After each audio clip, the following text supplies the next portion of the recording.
Let's cover musical time. This is absolutely essential to your understanding of any DAW. You have to know the difference between bars, beats, divisions, and ticks. When I first started, I used the acronym BBDT in order to remember them. Bars, beats, divisions, and ticks. Now look how easy this is to understand. Within every single bar, there are 4 beats. So look at bar 1. In between bar 1 and bar 2, you can see there are 4 lines. The beginning of 1, then the second line, that's beat 2, and there's beat 3 and beat 4. So we have our bars and then our individual beats within those bars. Now what's interesting is within every individual beat, there are 16 divisions. So between beat 1 and beat 2, there are 16 divisions. Beat 2 and beat 3, 16, etc., etc. The last thing you have to conquer is that within every single one of those divisions, there are 240 ticks.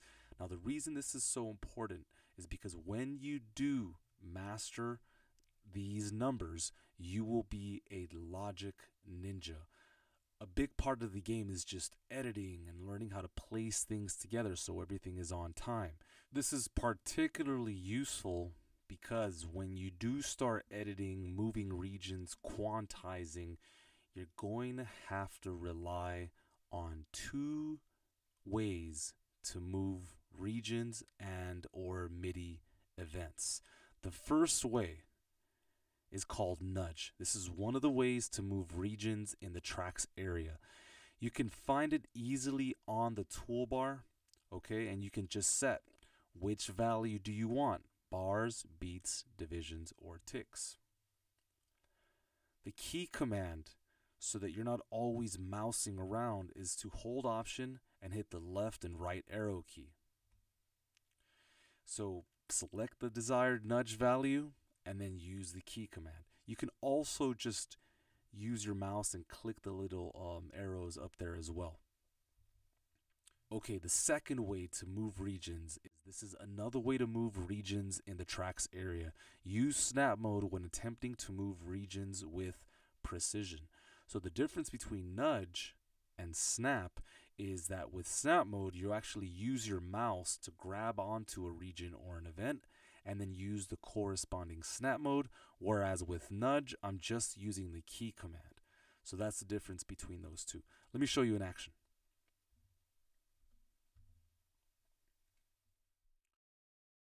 Okay, so simply put, if I click on this region and it's in key focus, my nudge value is set to bar, and I hit the key command Option right arrow key, you can see I'm moving every single bar. Here's bar 1, bar 2, bar 3, bar 4. If I do the same thing and I click on the little arrow up here, we get the same behavior. So that's nudge. Here is snap. On the right hand side, I set this over, let's do beat this time. You can see that it's no longer going to move all the way over to the 2. It's going to move to the individual beats inside between bar 1 and 2. So I'm going to click and hold. It's currently selected. I'm going to drag to the right, and there's no guesswork. It's doing the math for me. And now I'm on beat 1, beat 2, beat 3, and beat 4, right? And then that cycle starts over. Now I'm on bar 2, bar 2, beat 1, beat 2, beat 3, beat 4, etc., etc. If you learn how to conquer this, how to use it, it's going to absolutely revolutionize your workflow, and you will never experience headaches again when it comes to editing and things of that nature. Let's go inside the piano roll. Key command P. My piano roll has a snap mode that's independent of the tracks area snap mode. So I'm going to set this one to division. And I'll grab this and I'll just drag to the right or to the left. You'll notice that the sound is, you can hear the sound every time I select a note. And the reason is because I have this MIDI out selected. So I'm going to hit this note, right? So if you don't like what that feels like or sounds like, you could just turn that off and make your selections and not worry about that. And again, I can use nudge here as well.